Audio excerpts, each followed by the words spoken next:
Almost at the same moment as teams were heading off to the second round of the World Championship in Sweden, the test teams were all embarked on separate projects of their own.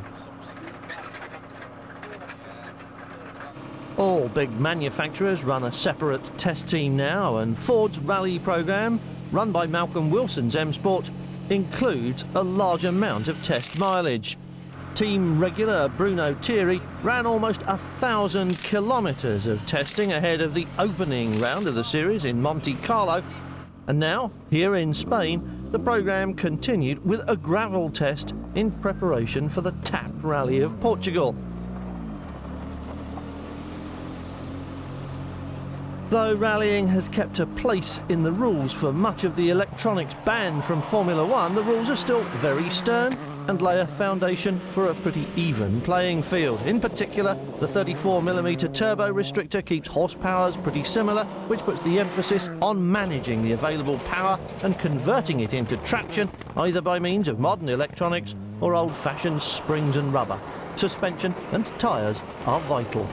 I'm sure the car is very competitive. We have only to improve a little small thing about the suspension. But the team is very well organized, and I think we have a good car. Yeah. These tests, seldom witnessed by the public except as passers-by, are the backbone of a rally team's efforts.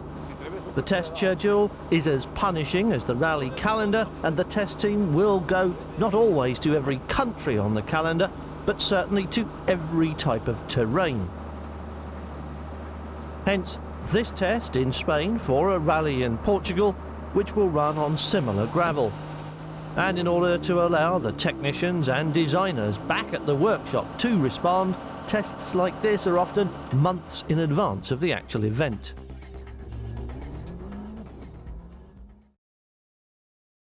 The road near Lloret de Mar, the roads were still closed to normal traffic. Toyota won in Monte Carlo. Mäkinen and Burns had given Mitsubishi back-to-back wins on the Swedish and the Safari, and next up was Portugal. The fact that the championship was wide open after 3 rounds, 3 such utterly different rounds, really underlines the importance of the preparation work done by the test teams.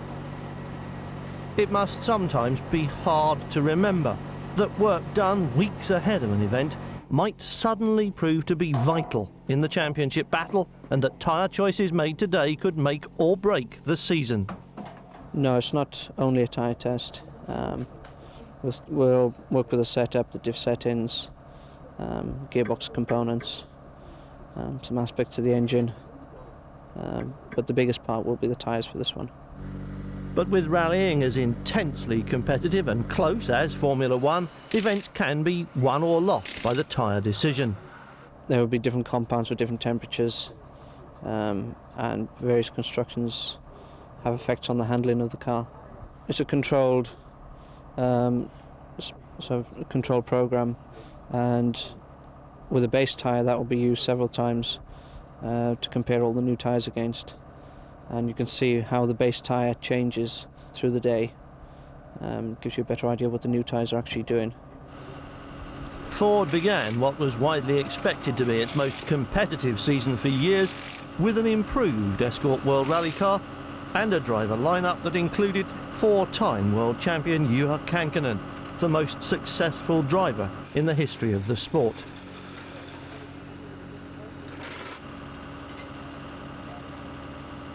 Kankkunen's success at the highest levels make him probably the most respected rally driver in the world, and his performances for Ford in 1997, after joining the team midway through the season, marked him as a leading contender for the 1998 driver's title.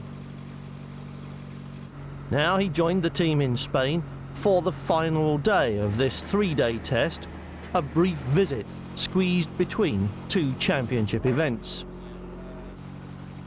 Test days like this one serve a double purpose, especially early in the season, in that they not only help the team and the tyre technicians get to grips with the car quickly, but they also give the drivers that most valuable asset, stage miles in the rally car, leading to familiarity and understanding, that allows them to drive by instinct and intuition.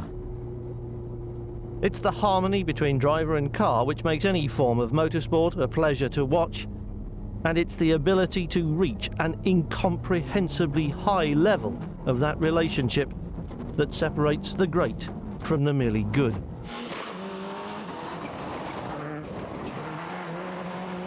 There's no doubt about which category Kankkunen belongs in, but can the Escort give him a 5th world crown? Everyone knows that this is the final year in the Escort's prodigious 30-year career, and everyone knows that the glory days are gone. Next year, not even the name will survive, and Escort will be replaced by the Focus, in rallying as well as on the road. Despite a deal of speculation to the contrary, Ford finally opted to leave development of the Focus rally car to M Sport, although this was certain to put a strain on the resources of any team. Developing a new car alongside a full World Championship rally and testing effort is a monster task. But team director Malcolm Wilson promised his drivers an improved Escort engine for the '98 season with increased throttle response that made the car more drivable.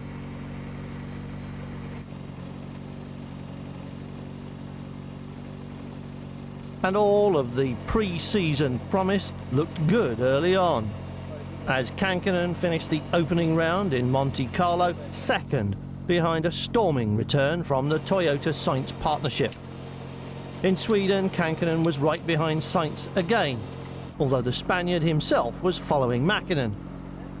But then on the safari in Kenya, Ford claimed second and third, Ari Vatanen following team orders to let Juha Kankkunen through to claim the extra championship points. Now, this test ahead of Portugal could be a hinge pin of the season, and Kankkunen has only one day in which to work. No, it just was actually trying some tires what we have. We have been choosing already the tires, but just to, to compare them and